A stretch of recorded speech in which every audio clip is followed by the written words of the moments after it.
I wasn't even looking for a fight. I just came back to the old ranch to fix up what my grandfather left behind. He'd kept it going longer than anyone expected, patching fences, hauling feed, chasing off coyotes with an old shotgun he never kept loaded. He was the kind of man who'd spend an hour showing you how to properly coil a hose and still call it a good day. He was careful with money, stingy with praise, but generous in every way that mattered. The land was his world. He wouldn't even rent it out to cattlemen he didn't trust. Every inch of it had his sweat in the soil. After he passed, I left my job and came back for good. Not because I had to, because I wanted to make sure what he built didn't rot under someone else's boots. It wasn't long before I started noticing strange things. First, there was the green strip along the eastern fence line. Everything else was dry brush and hard dirt, but that patch looked like it belonged on a golf course. I figured maybe a neighbor overwatered, until I stepped out there and felt how soft the ground was, like it had been dug up and covered over. Then the envelope, gold seal, thick paper, from something called Whispering Trails HOA, which I'd never heard of. Inside was a demand, $250,000 in unpaid assessments. Apparently, my parcel had been formally integrated into the subdivision, and I owed for shared services rendered over 10 years. They claimed I'd been receiving road access, perimeter security, and irrigation support. I laughed. The gravel road hadn't changed since 1965. I hadn't seen a single guard or camera. And as for irrigation, the main pump hadn't run in 6 years. The tank was rusted through. I drove down to their office, ready to correct what I thought was a mistake. It wasn't. The guy at the desk said with a straight face that they'd absorbed the land as part of expansion zoning, and that the green on my property was proof I was using their water. That night, I went out with a shovel. A few feet in, I hit PVC, clean white pipe, fresh glue, running straight through my land, and it wasn't connected to anything I owned. A few days after I found the buried line, a man in khakis and mirrored sunglasses pulled into my driveway in a silver SUV with a Whispering Trails HOA sticker on the window. He didn't knock, just walked the fence line with a clipboard like he owned the place. I stepped out with my phone recording. "Can I help you?" I asked. He looked me over, clearly annoyed I'd interrupted whatever he thought he was doing. "HOA inspection. You're late on your compliance review." I told him flatly, "This is an HOA property. You've got 5 seconds to leave or I call the sheriff." That got his attention. He backed off quick, but not before muttering something about ongoing legal action. The next letter came 3 days later, this time from a law firm claiming to represent the HOA. It said failure to pay the $250,000 would result in a lien being placed on Lot 112B, which, according to their maps, was my ranch. But there was one problem with that. I had the original land deed, signed and filed in the county courthouse decades ago. No amendments, no easements, no HOA annex. So I drove to the county recorder's office and pulled their paperwork. Sure enough, Whispering Trails had submitted zoning maps years back that included my land, labeled as undeveloped greenbelt, but they'd never gotten legal approval. No signed transfer, no recorded ownership change.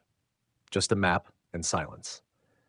That silence became a tool, because while my grandfather was sick, in and out of the hospital, they built past their boundary, ran landscaping lines across the edge of the ranch, even put up a fake private trail sign inside our fence that one of their residents later told me had been there for years.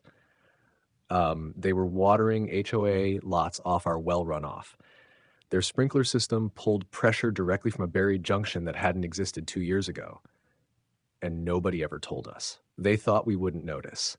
Or maybe they thought we were too old, too tired, or too alone to fight it. But I wasn't any of those things. And they were about to find out what happens when you push the wrong family. I stopped talking to the HOA after that last letter. No more calls, no responses. I let their threats stack up like junk mail while I kept documenting everything. The buried pipe, the property lines, the fake trail sign, even the sprinkler head that crossed 10 feet into my field.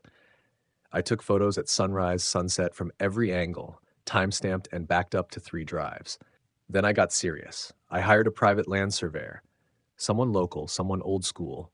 He walked the entire perimeter with me, boots crunching through dry grass, stopping every so often to spit and mutter, "They really thought this was smart, huh?"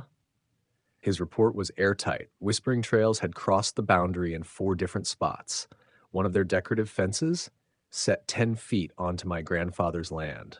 A community walking path built partially over our west drainage line. And worst of all, the underground irrigation had cut across 47 feet of private property without permission.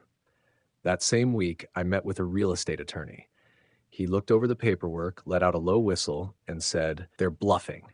If this goes to court, you'll own their clubhouse." But we didn't go to court, not yet.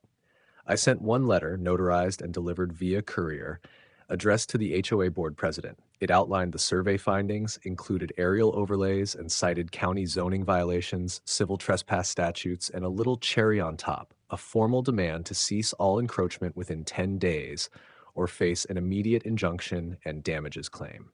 They responded by calling a private emergency HOA meeting, not open to residents. But I wasn't interested in their panic behind closed doors. I filed 2 complaints, one with the county zoning office and another with the water authority. The second hit them hardest. See, drawing water without a permit, especially across property lines, is no longer a slap on the wrist in this state. It's theft. Days later, the pipe was dug up and capped, quietly. Someone also removed the trail sign overnight, but it was too late for quiet fixes. The county had already scheduled a formal inspection, and their own residents were starting to ask questions, because now the HOA wasn't just up against me. They were up against the law and public record. The county showed up on a Wednesday morning. 2 white trucks rolled in with clipboards, vests, and GPS gear. I stayed out of the way. Just unlocked the front gate and let them work. They measured everything, marked the property line with bright orange flags, walked the full boundary, cameras running. When they got to the buried irrigation pipe, one of the inspectors called his supervisor on speaker and said, "Yeah, it's real." Confirmed easement violation and unauthorized draw. That same afternoon, I got a call from the zoning office. The HOA's entire eastern expansion, the decorative trail, the back fencing, and 3 home irrigation tie-ins was officially out of bounds. And worse, their permits never listed my parcel, which meant their water usage reports were false. By Friday, the county had issued a citation. Then the water authority sent a formal fine. Not to me, to Whispering Trails HOA. It listed unauthorized water diversion, improper installation, and civil encroachment, totaling $142,000 in combined penalties. I didn't have to pay a dime. They tried to claim it was a mistake, that they'd relied on old maps, that my grandfather had given verbal permission years ago. But I had recorded deeds, surveys, and emails. I even found a photo of my grandfather next to the fence in 2013, clear evidence it hadn't moved. Their verbal story collapsed before it began. Then the residents found out. See, that $142,000, it wasn't coming out of the developer's pocket. It was coming from special assessments added to everyone's HOA fees. Word spread fast. People were furious. A few showed up at my gate, apologizing. One woman even brought pie and said she never knew where the water came from, just that it stopped last week and now her lawn was dying. By the end of the month, Whispering Trails held an emergency board vote. The president resigned. So did the treasurer. They sent me one final letter, this time not demanding anything, just a signed statement agreeing that my land was not and had never been part of the HOA. I framed it and hung it above the door. Grandpa always said, "Land don't grow back." But bad fences, they sure do fall.